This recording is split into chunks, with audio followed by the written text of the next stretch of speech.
They laughed when he hammered dead-looking sticks into the mud, while his neighbors planted cash crops right up to the river's edge, chasing every dime. He grew a wall of weeds. They called him a fool, right up until the water turned black and the valley began to drown. The mud along the lower bend of the Oakhaven River didn't just stick to your boots, it grabbed them. It was a greasy, grey-brown clay that smelled of rotting leaves and ancient floods. Tom Henderson stood knee-deep in it, a 50-pound wooden mallet resting against his thigh. He was 62 years old, and his lower back felt every minute of it. He reached into a battered plastic bucket, pulled out a thick, dormant willow branch, and angled the sharpened end into the silt. He raised the mallet. Thwack! The wood groaned. Thwack! The branch drove 6 inches deeper. Thwack! It was a brutally simple rhythm. He had been at it since sunrise, and his hands, encased in wet leather gloves, were stiff with cold. It was late March. The wind coming off the river had a bite to it, carrying the distinct metallic promise of a late-season frost. Up on the ridge, the roar of a 600-horsepower diesel engine shattered the quiet. Tom paused, leaning on his mallet, and watched his neighbor's tractor crawl across the horizon. Garrett Hayes was working his fields. Garrett was a modern man. He ran 3,000 acres with GPS-guided precision, his rows straight to the millimeter, his yields optimized by satellite imagery and algorithms. Garrett didn't leave a single square foot of soil unplanted. 2 years ago, Garrett had brought in a crew with bulldozers and chainsaws to clear-cut the native brush along his stretch of the riverbank. He wanted those extra 4 rows of soybeans. At $15 a bushel, Garrett argued, leaving land to weeds was a fireable offense against your own bank account. The tractor reached the edge of the property line, executed a perfect 0-degree turn, and idled. The cab door swung open. Garrett climbed down, a thermos in his hand, and walked down the gentle slope toward the property line fence. "You're making my back hurt just watching you, Tom," Garrett shouted over the low hum of the idling tractor. Tom wiped his forehead with the back of his muddy glove. "Morning, Garrett." Garrett leaned against a cedar fence post. He was 20 years younger than Tom, dressed in a spotless insulated jacket and clean boots. He looked at the scattered piles of willow stakes, then at the erratic, zigzagging line of sticks Tom had already pounded into the mud. It looked like a child's barricade against the tide. "What in the hell are you actually doing down here?" Garrett asked, taking a sip from his thermos. "I saw you out here yesterday. Thought maybe you were putting in a fence, but you're just planting sticks." "Live staking," Tom said, his voice raspy from disuse. "Black willow. Cut 'em dormant. Drive 'em deep enough into the water table, they'll root. Grow a whole new root system before the summer heat hits." Garrett frowned, looking down the length of Tom's property. "Why?"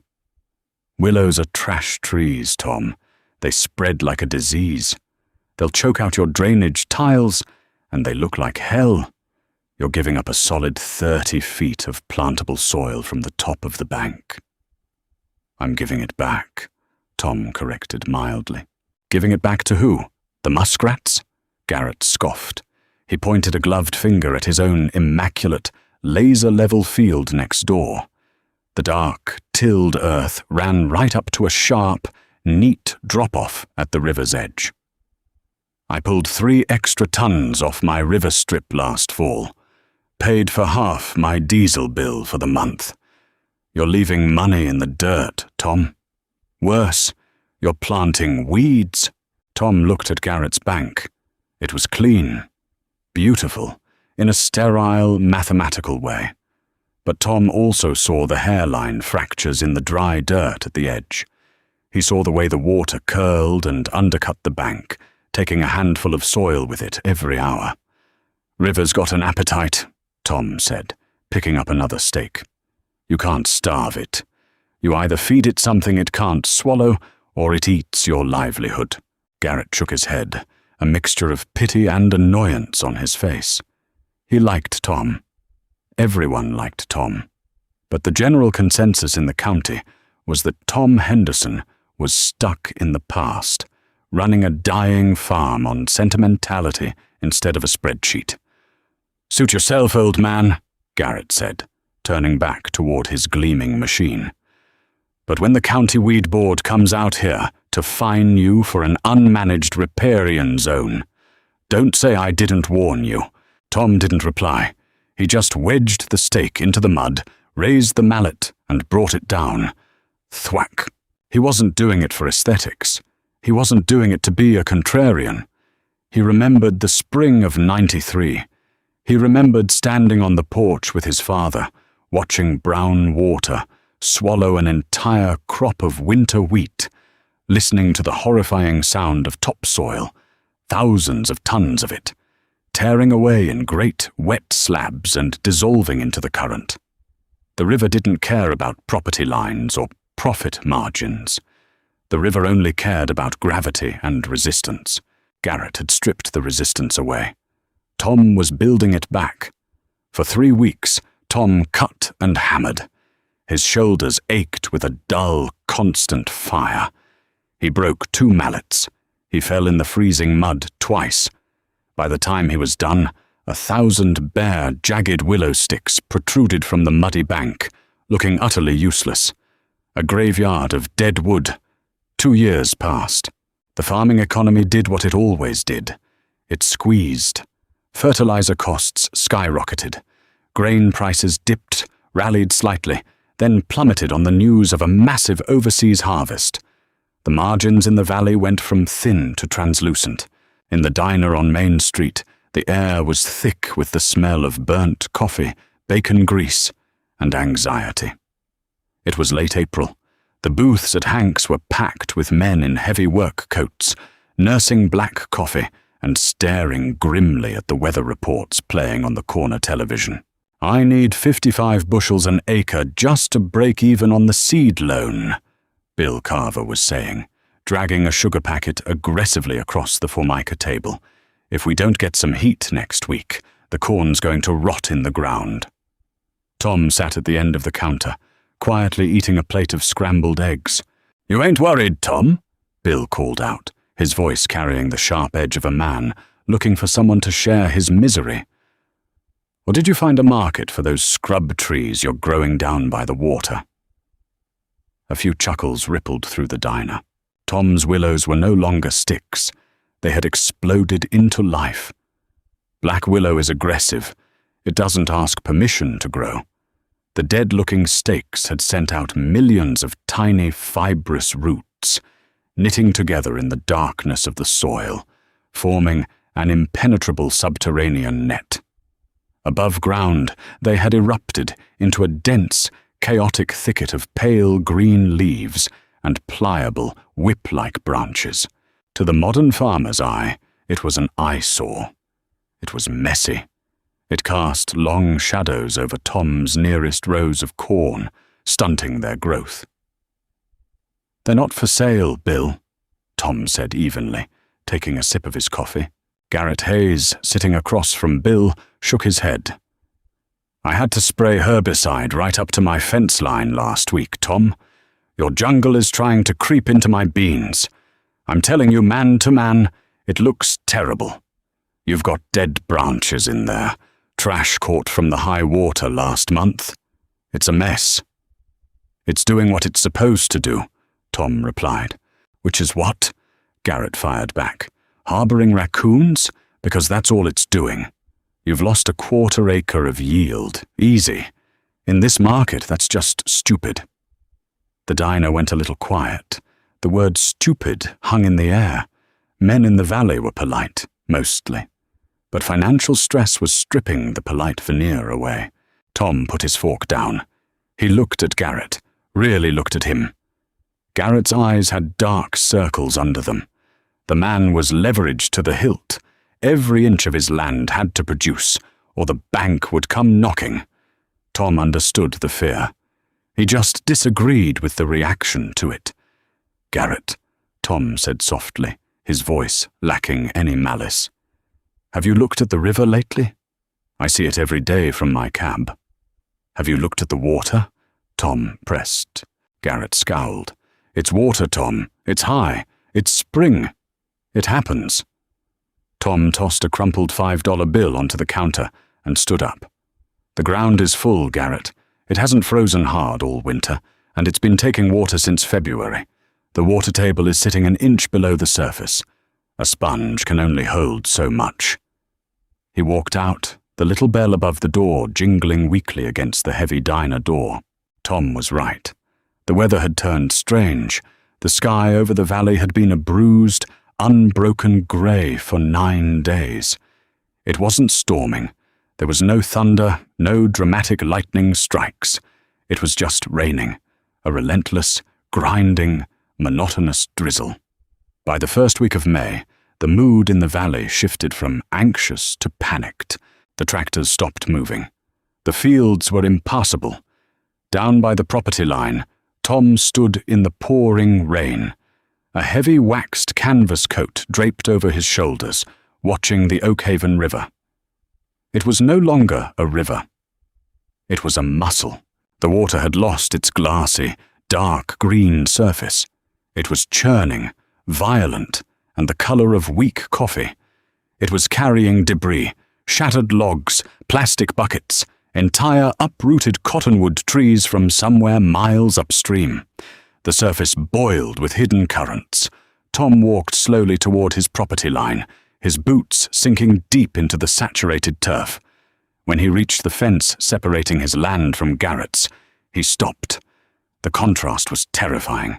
On Garrett's side, the bare, chemically treated bank was exposed to the full, tearing force of the rising current. Because Garrett had stripped the vegetation to plant right up to the edge, there was nothing to break the water's speed. The river was acting like a liquid bandsaw. Tom stood in the rain and watched it happen. A slab of dark, fertile topsoil, perhaps 10 feet long and 3 feet deep, suddenly cracked. It slumped, sighed into the churning brown water, and instantly dissolved. Gone. Thousands of years of glacial deposit, washed away in 3 seconds. Tom looked down at his own bank. The water was high here, too.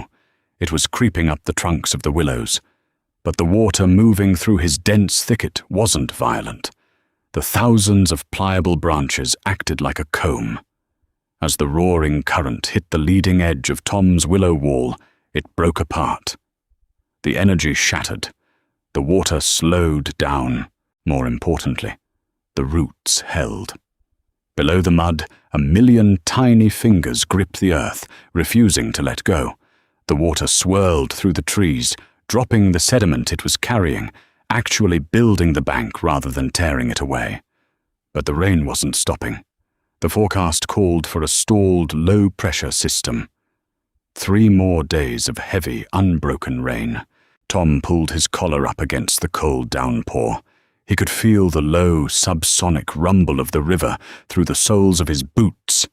It wasn't just a high spring runoff anymore. The river was preparing to jump its banks. The valley was going under, and there was absolutely nothing anyone could do to stop it. Tuesday night, the river stopped threatening and started taking. The Oakhaven didn't burst like a Hollywood dam. It simply swelled in the dark until the geometry of the valley could no longer contain it. The rain fell in heavy, vertical sheets, entirely devoid of wind, creating a deafening hiss against the saturated earth. Tom sat in his dark kitchen. The power had tripped off around 8 o'clock. He didn't bother with the generator. He just sat at the Formica table with a battery-powered lantern, drinking lukewarm coffee, listening. A man who has lived on a river his whole life learns to read its voice. Usually, it was a low, steady murmur. Tonight, it sounded like a freight train grinding its wheels against a rusted track. It was the sound of millions of gallons of water forcing its way through a channel that could not hold it.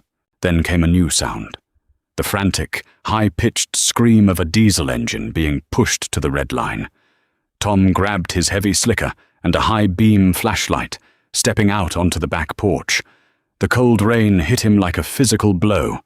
He swept the beam of light toward the property line. Down in the gloom, 2 massive halogen headlights were tearing through the rain. It was Garrett's heavy-duty front-end loader. Garrett was driving it like a madman, the bucket lowered, violently scraping up the muddy soil from his own planted fields and shoving it toward the crumbling riverbank. He was trying to build a berm. He was trying to fight a flood with a tractor and topsoil. "You fool," Tom whispered. He didn't say it with malice. He said it with a heavy, sinking dread. Tom started walking down the slope. The mud sucked at his boots, nearly pulling them off his feet with every step. The water was already cresting the lower pasture. It was over Tom's ankles, freezing and thick with silt. As he got closer to the property line, the sheer scale of Garrett's desperation became clear. Garrett had destroyed perhaps 3 acres of his own freshly planted soybeans, tearing up the earth to build a sloppy 3-foot wall of loose dirt right at the edge of the drop-off. The river laughed at it. Tom stood by the cedar fence, his flashlight beam cutting through the rain. The water was level with Garrett's makeshift berm. As the current roared past, it didn't just wash the dirt away, it undercut the bank beneath the tractor.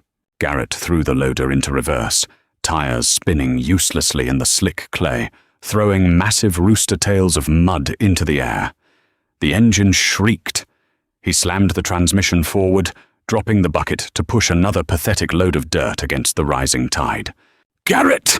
Tom roared, his voice instantly swallowed by the sound of the rain and the river. He climbed over the slick wooden fence, dropping into the knee-deep water on Garrett's side. He waved the flashlight frantically. "Get out of the cab!" Garrett couldn't hear him. The younger man was locked in a blind panic, his face pale and tight behind the rain-streaked glass of the cab. He was watching his livelihood dissolve. The bank wasn't just eroding, it was calving like a glacier. Entire 10-foot sections of land, berm and all, were simply detaching and vanishing into the churning black water. Tom waded closer, ignoring the dangerous proximity to the edge. "Garrett, the bank is hollow! Get out!" Garrett dropped the bucket again, digging into the mud. But this time the earth didn't resist. With a sickening, muffled crump that Tom felt through the soles of his boots, the ground 20 feet in front of the tractor simply ceased to exist. A massive slab of topsoil collapsed into the river. The sudden loss of structural integrity raced backward through the saturated soil. The heavy front tires of the loader dipped. Garrett hit the brakes, but there was nothing to brake against. The machine began to slide forward, pulled by its own enormous weight. The headlights tilted down, illuminating the terrifying, boiling violence of the river directly below. Tom ran. He abandoned the caution of a 62-year-old man and sprinted through the dragging mud. He reached the side of the loader, just as the back tires lifted an inch off the ground. He hammered his heavy metal flashlight against the glass door. "Out, now!" Garrett looked at him, eyes wide, the reality of the physics finally snapping his panic. He threw the door open. He didn't climb down the ladder.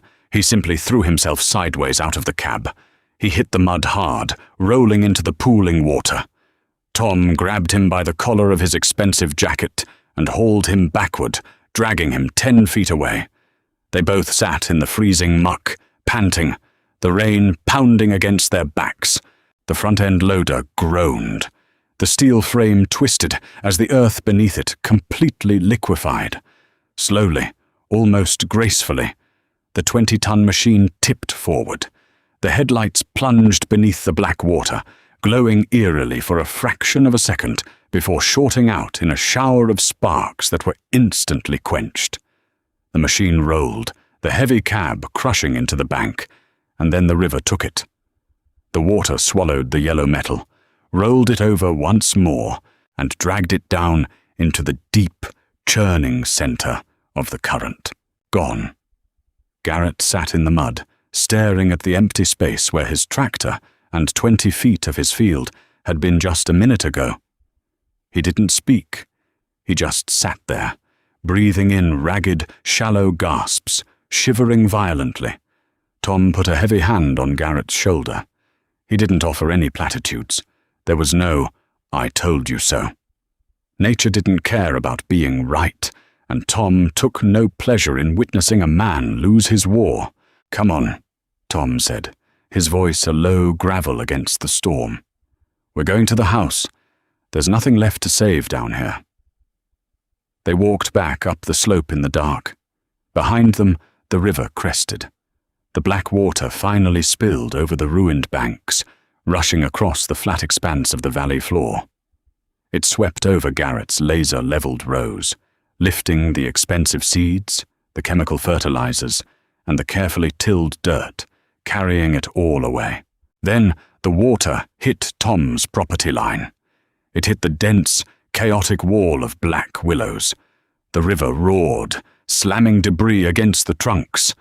But the willows did not break. They bowed. The pliable branches bent under the terrifying weight of the flood, pressing almost flat against the ground. They acted like a massive, organic shock absorber. The water pushed through the thicket, but its violent kinetic energy was shattered. By the time the floodwater passed through the trees and reached Tom's cornfield, it was no longer a tearing current. It was just a rising, muddy lake. The flood took the valley. It took the crops. It took the roads. But deep underground, beneath the roaring surface, a million fibrous roots held on. It took 5 days for the water to retreat.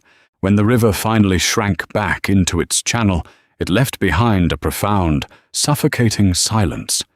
The air smelled of rotting vegetation, dead fish, and raw sewage. The sky cleared, bringing a harsh, mocking spring sun that began to bake the disaster into a permanent crust. Tom walked out his back door, his boots sinking into 3 inches of grey, greasy silt that coated his entire yard. His corn was gone. The tender young stalks had been submerged too long, choked by the mud and starved of oxygen. They lay flat against the earth, a total loss. He would have to take the insurance payout, which would barely cover the seed note. It was going to be a lean, brutal winter. But as he walked down the slope toward the river, the true measure of the disaster revealed itself. He stopped at the property line fence. A thick layer of debris, plastic bottles, twisted branches, a rusted barrel, was wedged against the wire. He looked to his right. Garrett's land was unrecognizable. It wasn't just that the soybeans were dead. The land was gone. The river had scoured the field with terrifying efficiency. A massive crescent, nearly 4 acres wide and hundreds of feet long, had been entirely erased. The sheer drop-off was gone, replaced by a jagged, rocky gouge that sloped gently into the muddy water.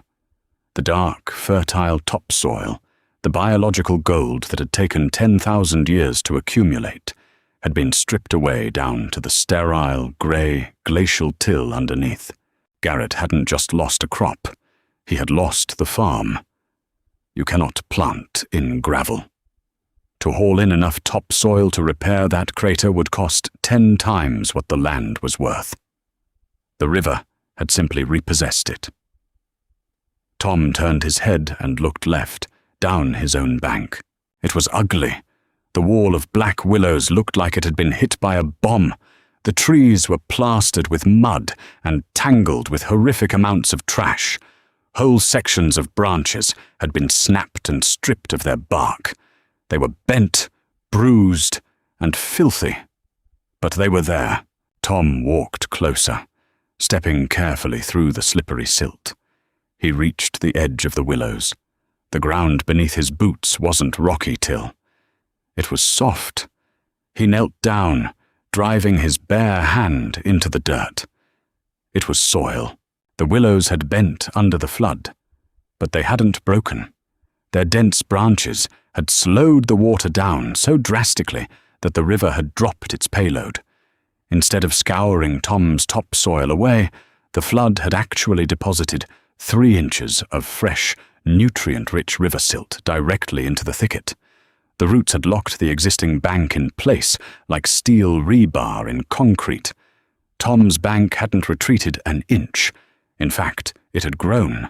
He stood up, wiping his muddy hands on his jeans. He heard the slow, heavy crunch of boots on gravel behind him. It was Garrett. The younger man looked 10 years older. He wore the same clothes he had worn the night of the flood, stiff with dried mud. He hadn't shaved. He walked to the property line, his eyes fixed on the massive rocky crater where his best-producing acreage used to be. Garrett stood in silence for a long time. The wind rustled the battered, surviving leaves of Tom's willows. "Insurance guy was here this morning," Garrett finally said. His voice was hollow, stripped of all its previous certainty and swagger. "They cover the crop, they don't cover the dirt." Tom didn't say anything. He just listened. "Bank's going to call the loan," Garrett continued, staring at the sterile gravel. "I don't have the collateral anymore. The acreage is gone. Just gone to the Gulf of Mexico." He slowly turned his head, looking at Tom's property. He looked at the ugly, tangled, chaotic mess of willows. He looked at the flat, intact field behind them. Tom's crop was dead, but the soil was ready to be planted again next spring. Garrett let out a ragged breath, a sound that was half laugh, half sob. "You know, I sat in the diner and called you stupid." "You were scared," Tom said quietly. "Fear makes men look at spreadsheets instead of the ground." "I optimized everything," Garrett whispered, shaking his head. "I maximized every inch. I killed every weed. I bought the best tech, the best seed. I fought the margins. I thought I was in charge of the dirt." "We're never in charge, son," Tom said. He walked over to the cedar fence, leaning his forearms against the top rail. "You can't treat the land like a factory floor. A factory doesn't bleed. A factory doesn't wash away.